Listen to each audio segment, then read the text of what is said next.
On the subject of little things that can make your pole fishing a lot easier, you'll notice here, the tray of rigs that I've brought along, you'll notice that all of the bristles are either black or red, and regardless of the flow, I always do it the same. The reason I like to do these at home is to allow the marker to dry. I don't want to be changing the colour of a bristle on the bank, and especially when it's cold, it won't go off, and you'll find that it's coming off when you're fishing. And for the sake of having them like this, again, it's the only two colours that I see.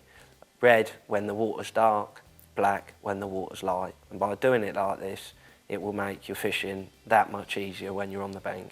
For me, one less thing to worry about and one more second that I can concentrate on actually catching the fish and not worrying about what my rig's doing.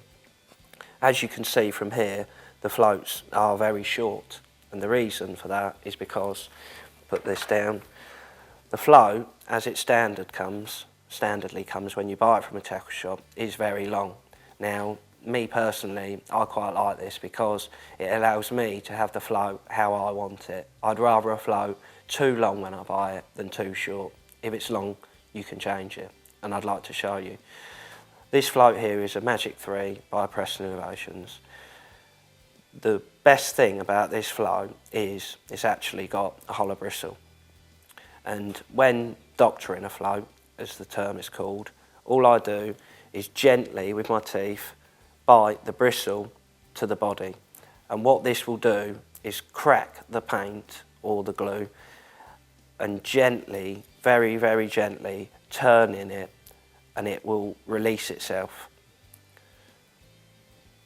from the original bit where it was glued onto. So there you see, we have the bristle and the stem. Here is obviously what it was glued onto before.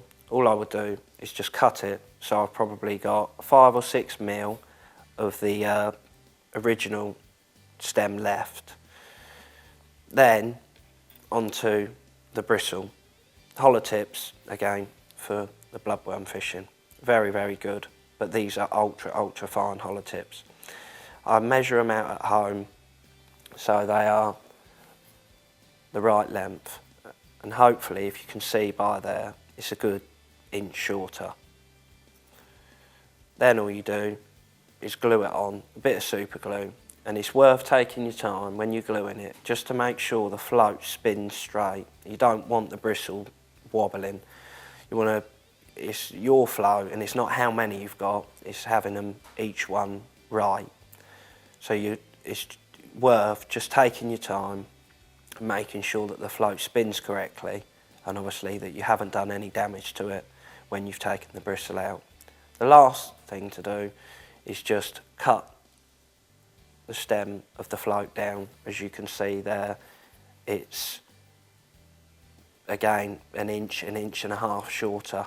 And then all I do with a fine piece of sandpaper is just round off the edges so you haven't got any sharp splints of carbon. And that's doctoring floats.